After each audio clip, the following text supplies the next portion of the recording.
Assalamualaikum warahmatullahi wabarakatuh. Perkenalkan, nama saya Hanifah Rianti Dewi. Saya dari Ilmu Komunikasi kelas A semester 2.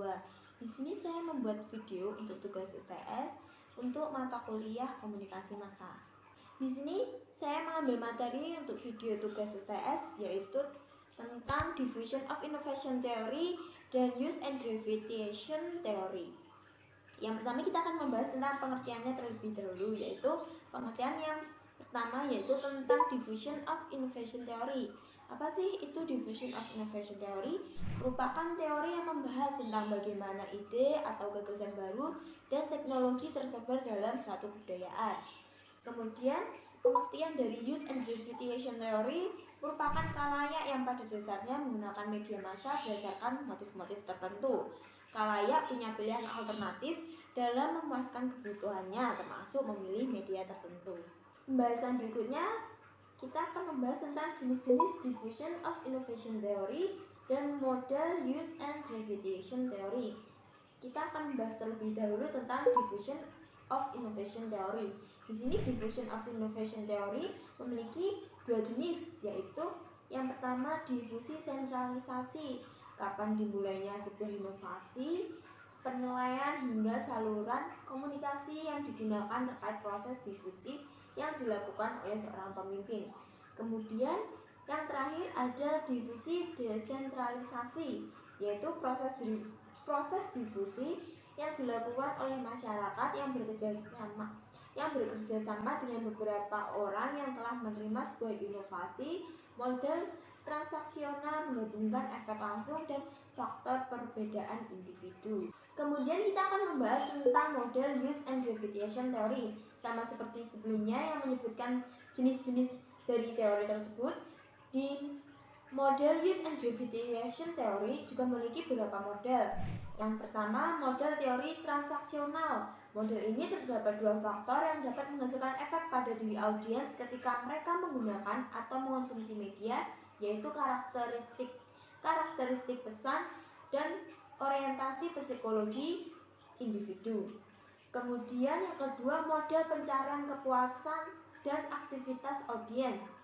Jenis kepuasan tertentu yang dicari serta sikap audiens menentukan perhatian terhadap isi pesan.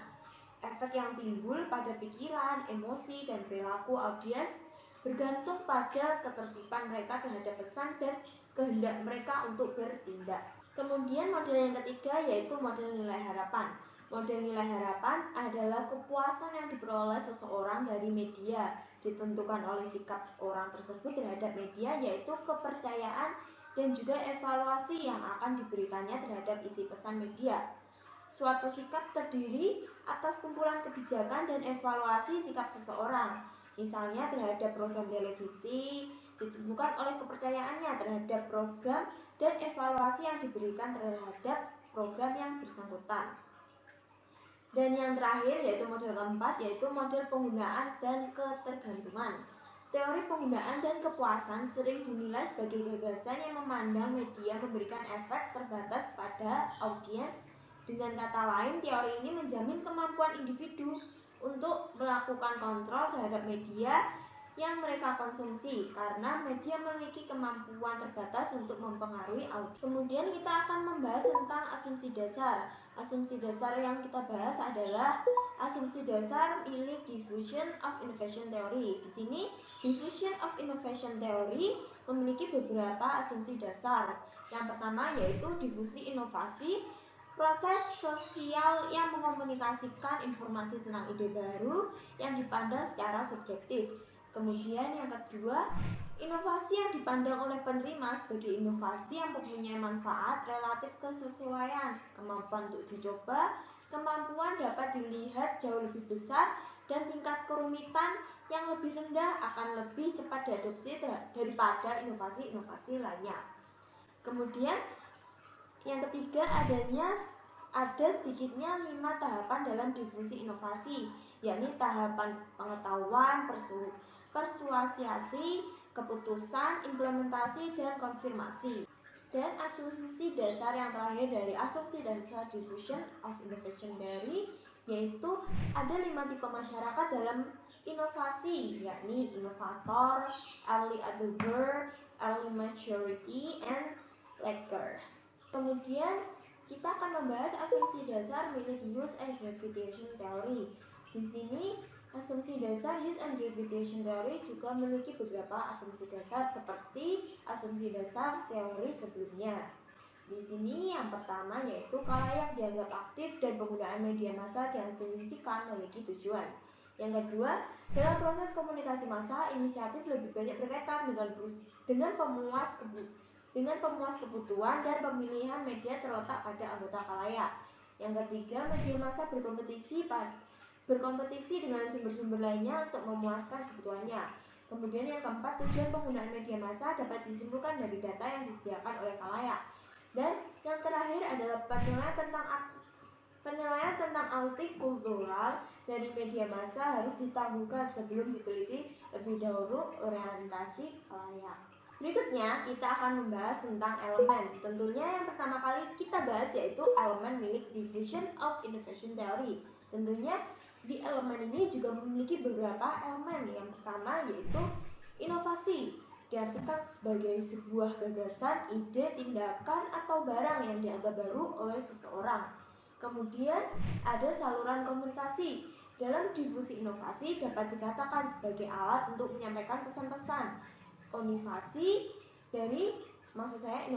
dari sumber kepada penerima. Kemudian jangka waktu, sebuah proses keputusan dari mulai seseorang mengetahui sampai memutuskan untuk menerima atau menolaknya.